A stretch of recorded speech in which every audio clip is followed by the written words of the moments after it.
nous allons encore montrer comment démêler une marionnette. C'est une petite marionnette, chaperon rouge, qui vient du théâtre central de Ljubljana. Donc, qu'est-ce qu'on remarque ici? Les fils sont bien sûr emmêlés et tournés avec nœuds pour que les fils et la marionnette ne puissent pas s'emmêler plus haut si la marionnette devait bouger dans un transport. Donc il suffit tout simplement d'ouvrir les nœuds. Hein. C'est comme ça que l'on fait. Et normalement, la marionnette n'est pas emmêlée. Si elle est bien faite. Vous voyez, elle tourne toute seule. Elle va tourner toute seule. Hop.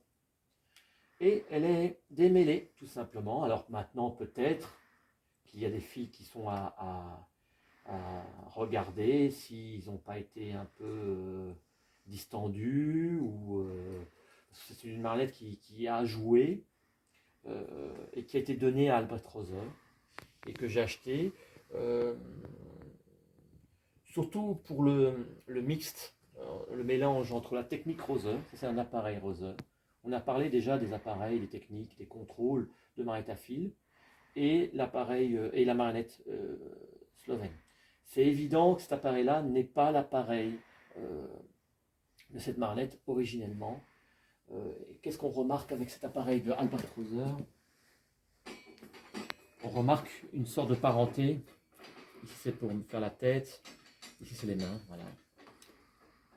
Je sais pas, je découvre hein, à l'instant la marionnette de Roser parce que c'est la première fois que, et vous voyez bien la complexité de l'appareil.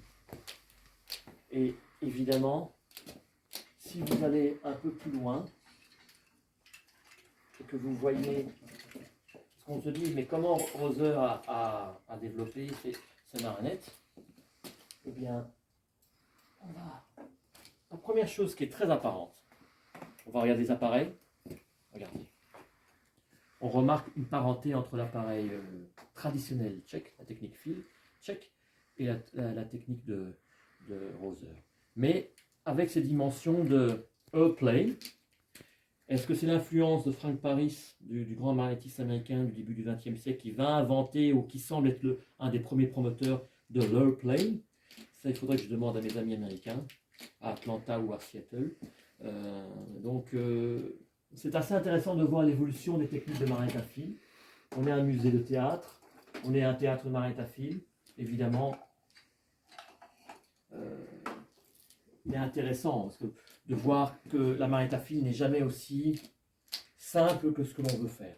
Cet appareil-là, bien sûr, est loin d'être aussi simple qu'une technique manuelle. Il faut bien sûr essayer de jouer un peu plus avec elle. J'imagine qu'on peut la mettre... là, c'est la tête, hein, c'est évident. C'est pas si mal, mais c'est très complexe. Si on regarde bien l'appareil et l'ensemble des fils, on compte déjà, ça fait 8, 10, 11, 13, 15 fils pour faire manipuler marcher cette marionnette. On peut se dire quand même que c'est un peu énorme. Bon, après, il faut voir si on peut faire des petits mouvements délicats. C'est vrai, on peut essayer de le faire. Mais de ce que je vois là, parce que je découvre pour la première fois de ma vie l'appareil Roser, je dirais que c'est quand même relativement complexe. Ça demande quand même des longs moments d'apprentissage pour faire des mouvements. Ici, ah oui, c'est pour faire le mouvement de la tête, c'est le fameux triangle. Ok. Non, mais oui. Ok, il a développé ça. Ok, c'est intéressant. En tout cas, voilà. Bienvenue à cette marionnette de Ljubljana et de la collection d'Albrecht Roser au Théâtre Royal du Perruchet et au Musée international de la marionnette de Bruxelles.